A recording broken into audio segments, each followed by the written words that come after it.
बहुत साल पहले की बात है। लक्ष्मी नगर में एक बहुत बड़ा जंगल हुआ करता था। उस जंगल में शेर खान नाम का एक शेर रहता था। वह जंगल का राजा था। उसके शासनकाल में जंगल के सभी जानवर सुखी और शांति से रहते थे।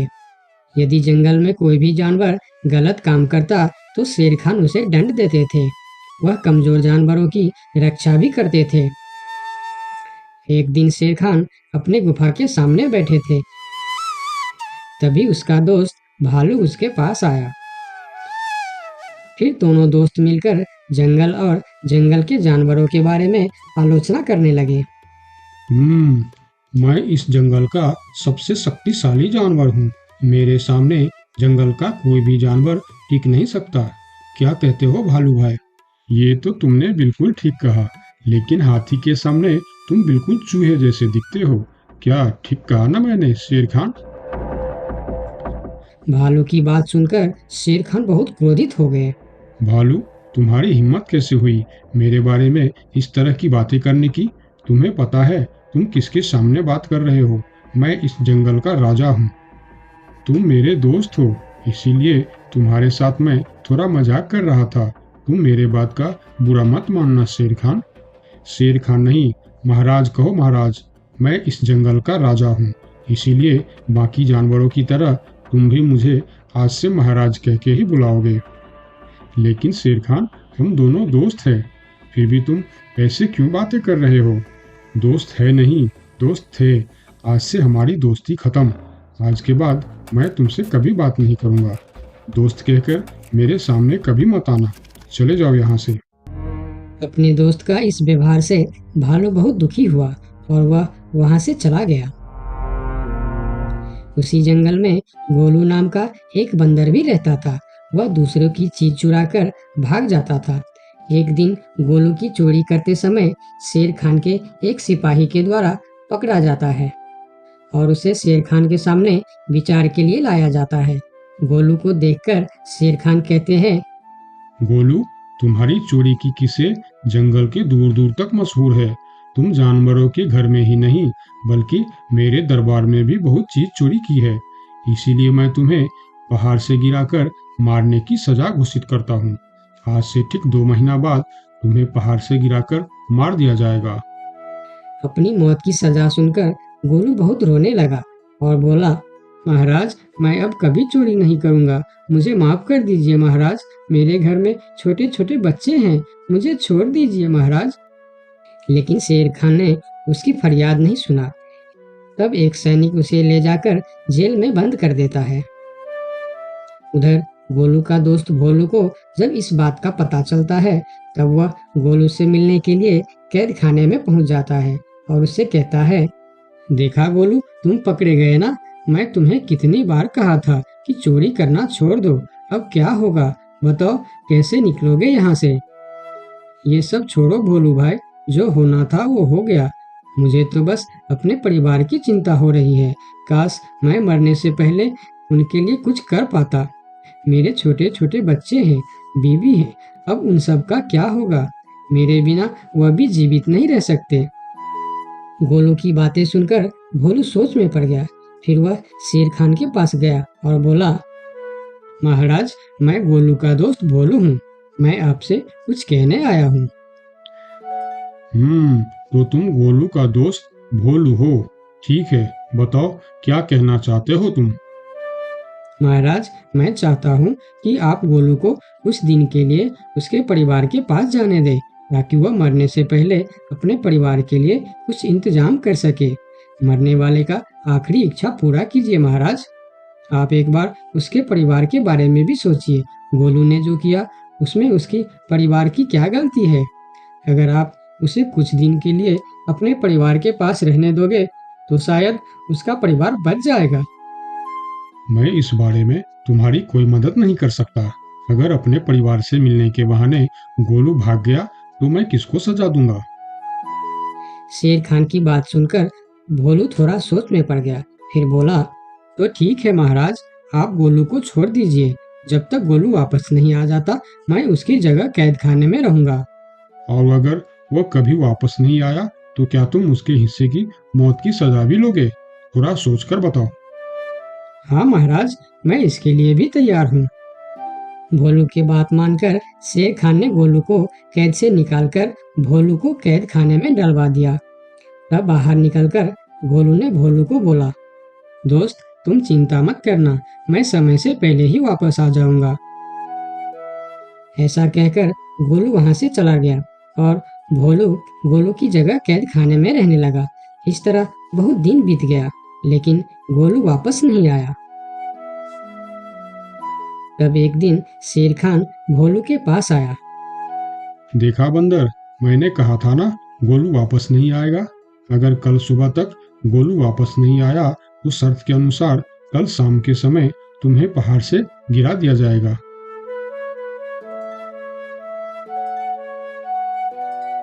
अगले दिन भी जब गोलू वापस नहीं आया, तब शेर खान और उनके सैनिक भोलू को लेकर पहाड़ के किनारे पर गए। फिर भोलू को खाई के किनारे खड़ा करके शेर खान ने कहा, देखा ना मूर्ख बंदर, तुम्हारे दोस्त तुमको धोखा देकर चला गया। अब तुम मरने के लिए तैयार हो जाओ। लेकिन इस बार भी गोलू नहीं डरा और बोला, कोई बात नहीं महाराज, मैं अपने दोस्त के लिए मरने के लिए भी तैयार हूँ। मैं यह जानकर बहुत खुश हूँ कि मेरा दोस्त अपने परिवार के साथ खुश है। मेरे आगे पीछे और कोई नहीं है, मैं तैयार हूँ महाराज। शेर खान और भोलू के बीच बातचीत चल ही रही थी कि तभी थोड़ी दूर पर गोलू उनके और आता हुआ दिखाई दिया। फिर पास आकर उसने बोला, तुम्हें ऐसा करने की कोई जरूरत नहीं है दोस्त। तुमने मेरे लिए जो किया उसके लिए तुम्हारा बहुत बहुत शुक्रिया। अब मैं अपनी सजा पूरी करने के लिए तैयार हूँ। महाराज छोड़ दीजिए मेरे दोस्त को। गोलू, तुम्हें वापस आने की क्या जरूरत थी? मैं यह सजा ले लेता था। तुम्हारे घर में छोटे छोटे बच्चे हैं, बीवी है, उनका क्या होगा? मेरे परिवार में मेरे अलावा और कोई नहीं है। इसीलिए यदि मैं मर भी जाऊं तो मेरे लिए किसी को कोई दुख नहीं होगी। तुम यहाँ से चले जाओ। नहीं दोस्त, गलती मैंने की है, इसीलिए सजा भी मुझे ही मिलनी चाहिए। उन दोनों की दोस्ती को देखकर शेर खान सोचने लगे, ये दोनों अपने दोस्ती के खातिर एक दूसरे के लिए जान देने के लिए तैयार है, और मैं एक छोटी सी बात के लिए अपने सबसे अच्छे मित्र भालू से दोस्ती तोड़ दी। यह मैंने बहुत बड़ा गलती कर दी। मुझे इसका प्रायश्चित करना ही होगा। किसी को मरने की कोई जरूरत नहीं है। तुम दोनों की दोस्ती देखकर मैं गोलू की सजा माफ करता हूँ।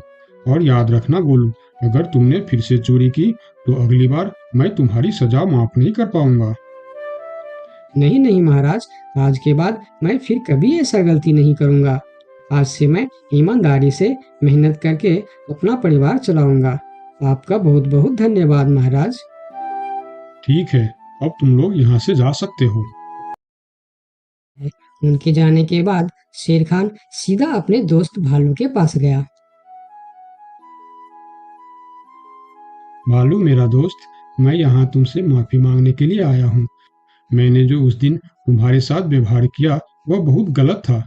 मैं बहुत शर्मिंदा हूँ। मुझे माफ कर दो मेरे दोस्त। लेकिन महाराज, आपने तो कहा था। महाराज नहीं, शेर खान बोलो, शेर खान। आज से तुम मुझे महाराज नहीं, शेर खान ही बुलाओगे, क्योंकि दोस्त एक दूसरे के नाम लेकर ही बुलाते हैं। आज से तुम मेरे सबसे अच्छे दोस्त हो। गोलू और भोलू की दोस्ती देखकर शेर खान को अपनी गलती का एहसास हुआ और उसने भालू से माफी मांगी और दोनों फिर से दोस्त बन गए। तो दोस्तों, इस कहानी से हमें यह सीख मिलता है कि कभी-कभी दूसरे के अच्छाइयों को देखकर भी हम अच्छा बन जाते हैं। इसीलिए हमें हमेशा अच्छे लोगों के साथ ही दोस्ती रखनी चाहिए और अच्छे-अच्छे काम भी करनी चाहिए। आपका बहुत-बहुत धन्यवाद। एक समय की बात है, लक्ष्मी नगर में एक बड़ा जंगल था। उस जंगल में सोनू नाम का एक हिरन रहता था, जिसे जंगल में रहते हुए काफी साल हो गया था। सोनू का इस दुनिया में कोई नहीं था। कुछ महीने पहले ही उसका माँ बाबा गुजर गए थे।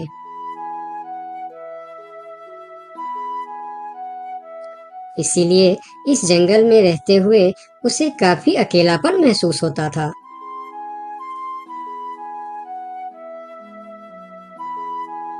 कितना बड़ा जंगल है हमारा, लेकिन फिर भी एक अजीब सा अकेलापन महसूस होता है। काश मेरा भी कोई दोस्त होता तो कितना अच्छा होता। तभी वहां से एक तेंदुआ और सियार गुजर रहे थे। सोनू को अकेला देखकर दोनों उसके पास आए और बोलता है, अकेले अकेले क्या कर रहे हो?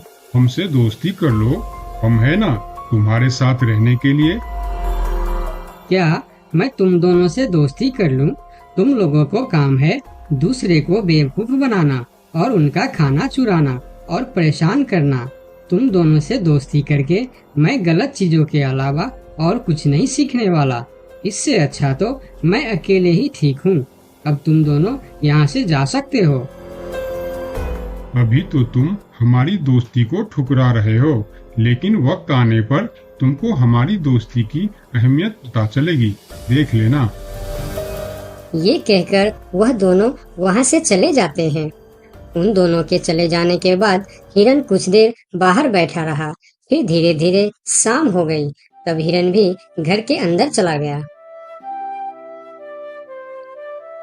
अगले दिन सुबह जब हिरन अपने घर के बाहर बैठा था, तब हिरन ने देखा कि एक छोटा सा हाथी जो उसकी उम्र का था, वह धीरे धीरे उसके पास आ रहा है और उनके पास आके कहा, कैसे हो प्यारे हिरन? मेरा नाम गोलू है। मैं आज ही इस जंगल में आया हूँ। तुम्हारा नाम क्या है? क्या तुम इस जंगल में रहते हो? मेरा नाम है सोनू और इसी जंगल में मैं जन्म से ही रह रहा हूँ। तुम कहाँ से आए हो? तुम्हारे साथ और कौन कौन है? मैं पास की जंगल से आज ही आया हूँ। मेरा इस दुनिया में कोई नहीं है। क्या तुम यहाँ अकेले रहते हो? हाँ, मैं अकेला ही रहता हूँ। मेरा भी इस दुनिया में कोई नहीं है दोस्त। सोनू, क्या यहाँ कोई ऐसी जगह है जहाँ मैं अपना घर बनाकर रह सकूं? हाँ दोस्त, इस जंगल में ऐसे बहुत से जगह है जहाँ तुम घर बनाकर रह सकते हो। आओ मेरे साथ। फिर हिरन और हाथी जंगल के और भी अंदर चले गए, जहाँ हरियाली भी थी और जगह भी बहुत सुंदर थी। यहाँ तो मैं अपना पसंद का घर आराम से बना सकता हूँ। हाँ मेरे दोस्त, और इस काम में मैं तुम्हारी मदद करूँगा।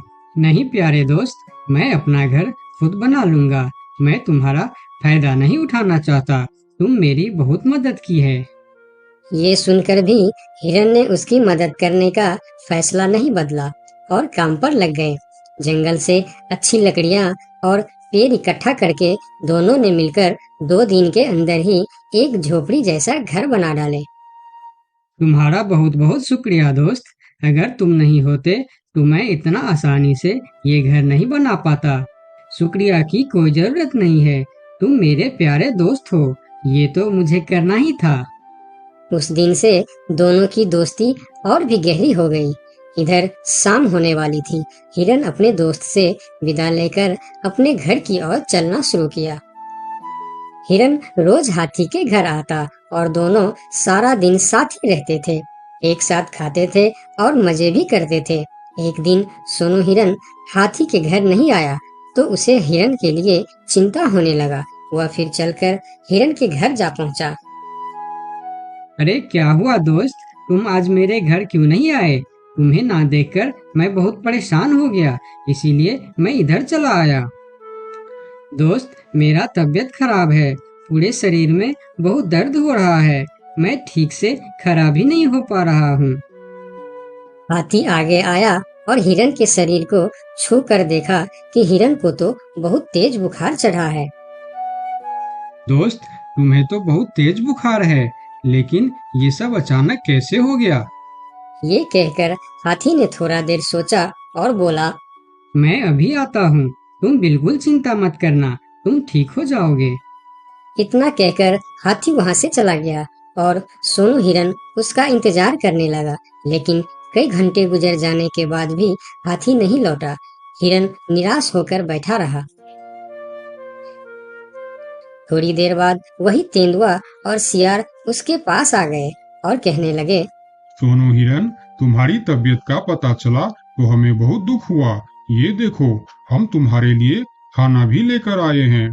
उन्होंने कुछ फल हिरन के सामने रख दिए और फिर उसको खाने के लिए कहते हैं।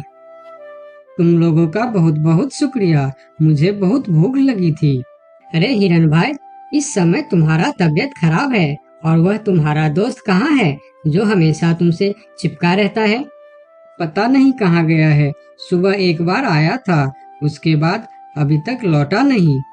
हाँ, उसने सोचा होगा कि तुम्हारी बीमारी में सेवा करनी पड़ेगी, इससे अच्छा तो हम भाग ही जाते हैं, इसलिए वह गायब हो गया। अच्छा दोस्त ही निभाया उसने। नहीं नहीं, ऐसा नहीं हो सकता, वह मेरा बहुत अच्छा दोस्त है। ऐसा ही हुआ है। हमने कहा था ना कि वक्त आने पर हमारी दोस्ती की अहमियत समझेगी। यही वह समय है। उनकी बात सुनकर सोनू हिरन को बहुत दुख हुआ। फिर वह वहां से चला गया। धीरे धीरे शाम हो गई, लेकिन हाथी का कोई अता पता नहीं था। हिरन के तबीयत में भी कोई सुधार नहीं हुआ। अगले सुबह फिर से वह दोनों हिरन के घर पर आए। आज भी दोनों ने हिरन के लिए कुछ फल लेकर आए थे। हिरन बहुत खुश होकर खाने लगा। उसे अपने आप पर शर्म आ रहा था कि जिन जानवरों को वह बुरा भला कह रहा था, आज मुसीबत में वही उसके काम आ रहे हैं। वह हर बार उनका शुक्रिया कर रहा था और माफी भी मांग रहा था। फिर थोड़ी देर बात करके दोनों वहां से चले गए। कब तक हम इनकी नौकरी करते रहेंगे? अब अपने योजना को अंजाम देने का समय आ गया है, नहीं तो बहुत देर हो जाएगा। हाँ, तुमने बिल्कुल ठीक कहा। अब हमें और समय नष्ट नहीं करना चाहिए। आज ही हमें कुछ निर्णय लेना ही पड़ेगा। चलो चलते हैं शेर सिंह के पास। शाम के समय जब हिरन अकेला था, तब हाथी वहां पर पहुंचता। उसको देखते ही सोनू हिरन को बहुत गुस्सा आ गया। क्या देखने आए हो यहाँ? यही कि मैं जिंदा हूँ या मर गया? ऐसा क्यों बोल रहे हो दोस्त? मेरा पूरा बात तो सुनो। मुझे दोस्त कहकर मत बुलाओ। दोस्त वो होता है जो अच्छे और बुरे वक्त में साथ निभाए। तुम तो मेरे तबीयत खराब होते ही मुझे छोड़कर भाग गए थे। मुझे खाना भी वह लोग लाकर दे रहे थे जिससे मैं बात तक करना पसंद नहीं करता था। तुम्हें अभी तक कुछ भी पता नहीं है, इसीलिए गुस्सा कर रहे हो। मैं तुम्हारे साथ छोड़कर नहीं भागा था। मुझे पता चल चुका था कि तुम्हें डेंगू बुखार हो गया है और तुम्हारे पास सिर्फ 3 दिन थे।